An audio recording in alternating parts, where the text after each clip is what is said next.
Alright, guys. I am gonna.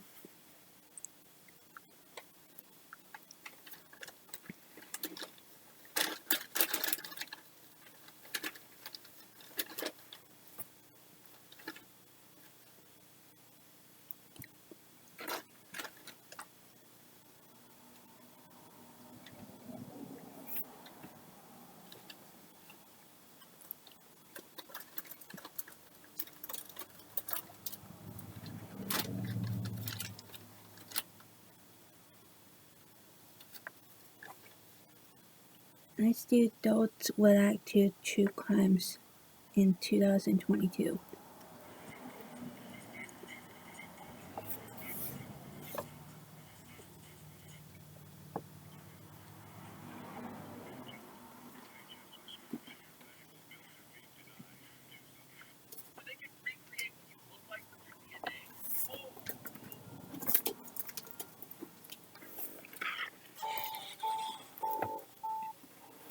It was the end of summer when tragedy would strike the Flying G Ranch Girl Scout camp.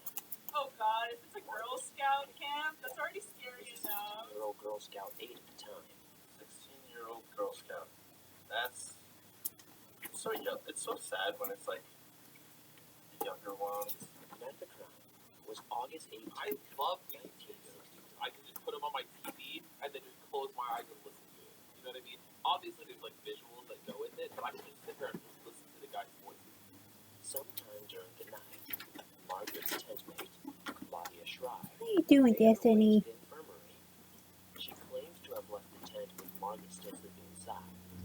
When Claudia returned, she apparently found Margaret dead in her sleeping bag.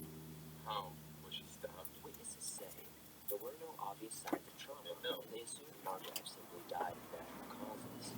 No trauma, and then they just died in the forest? What the heck? After some investigation, Jefferson County Police discovered Margaret's underwear and leotard had been ripped and cut from her neck.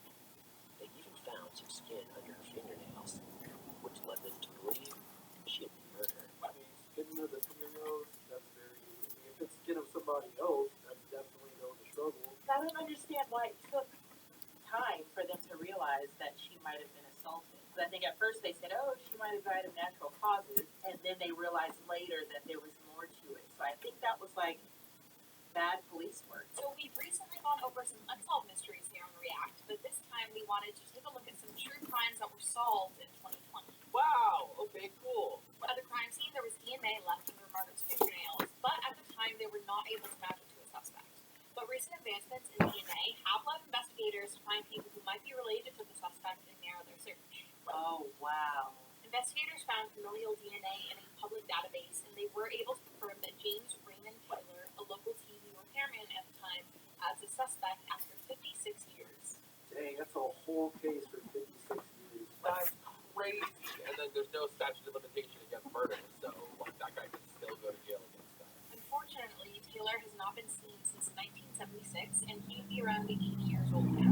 So if anybody watching at home has any information on James Taylor, they are urged to call the Jefferson County Sheriff's tip line. So he just straight up disappeared. So that was like a double whammy there because they know who did it, but they haven't found him. That's really creepy. Ugh. This is the oldest case that has been solved with DNA evidence. Well, thank God it's the future and we're able to make stuff like that. That family has been probably speculating what happened for 57 years now, and the fact that they finally have a sense of closure this year, I would have felt relieved. On the 25th of June 2010, 47-year-old Bonnie Woodward was an East Alton, Illinois resident, mother and cancer survivor. She'd worked at the Eunice C. Smith Nursing Home, located in Alton for over 27 years. Her shift ended at 3 p.m. when she walked out to a red Chevy Avalanche truck, which was sitting in the nursing home parking lot. She jumped into the truck and wound the windows down. A man was seen in the parking lot by co-workers half an hour prior to Bonnie exiting the building. He'd been driving a silver or grey 2000 to 2005 Chevy Malibu and was smoking a cigarette. He walked over to Bonnie in her truck and a heated exchange followed, according to a witness. She was then seen entering the car with him. Oh. They left together. Yeah, I wouldn't do His that. truck was left abandoned and unlocked, but no personal items were left behind. That's really weird.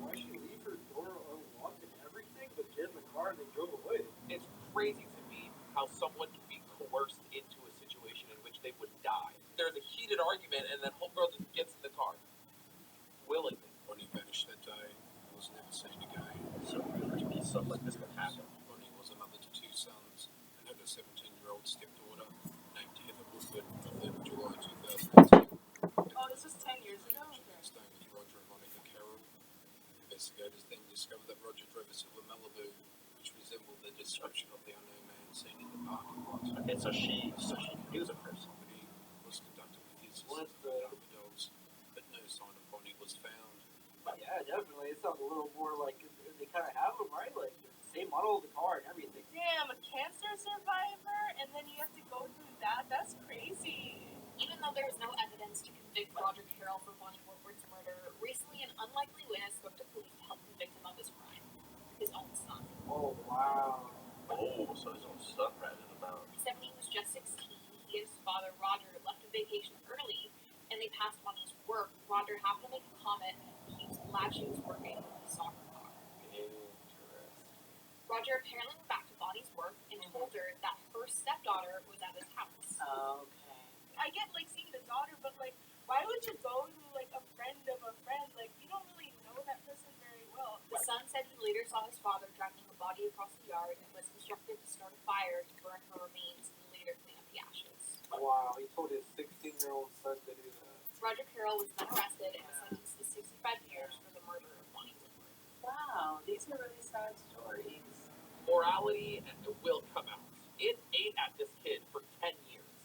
You know what I mean? At 26 years old, this guy's like, I can't sit by any longer. You murdered somebody. And it took him years, man. It took him to be an adult, like an actual adult, to be like, I gotta speak to him. I have to. As a kid, I couldn't because I was just a kid then, but now it's like I have to. That's insane. James Issel was a loving father and husband.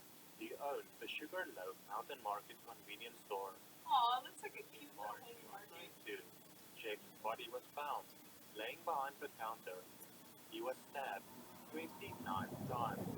29 times, jeez, that's hate. And he had fought hard for his life, because the suspect's blood was also found at the crime scene. Oh, he was defending himself. Police said the DNA samples they had collected 1992 to 2017, that's a long time. was able to make two images, Oh, interesting. one of how the suspect might have looked like in 1992 and what he might look like in 2017. Oh, wow, that's good. That's cool. So they can recreate what you look like from your DNA? Holy. Unfortunately, it did not help, and police did not focus on genetic genealogy to solve this case. Okay. I do remember hearing that if a person is killed the way that he was killed, it's usually a crime of passion, or I guess maybe they had a psychological problem, but I think maybe it was someone he knew. To help find James Essel's killer, authorities went in genetic genealogy to find family members of the suspect. And in January 2020, they were able to narrow down their search to one man named Hans Hughes. In February, police collected DNA from Hans, which matched the DNA left at the scene of James Essel's attack. 2 days later, when police attempted to arrest him, he took out a firearm, which he would not put down, and was shot and killed by police. Essel's family said that they were relieved that the case had finally been solved after 30 years, but they were disappointed that Essel didn't get the justice he deserved. Yeah, honestly, like, I'd be disappointed too about that. Like, you murdered somebody, you took someone's life from them, and then now it's like you got the easy way out. Like, at least that way you know for sure that, like, he's not here to do that anymore than anyone else on this planet. He fought for his life, left-blooded because of that, they were able to get the guy, you know? So they should be more focused on that and the fact that they were able to catch him because of that, you know? I feel like that's more important. That happened this year. Jeez. While coronavirus is going on and I'm quarantined in my apartment, some dude is getting caught for a crime he did 30 years ago. Holy. Thanks for watching this episode of Adult Triad. If you like this video, make sure Alright guys, I'll see you in my second one.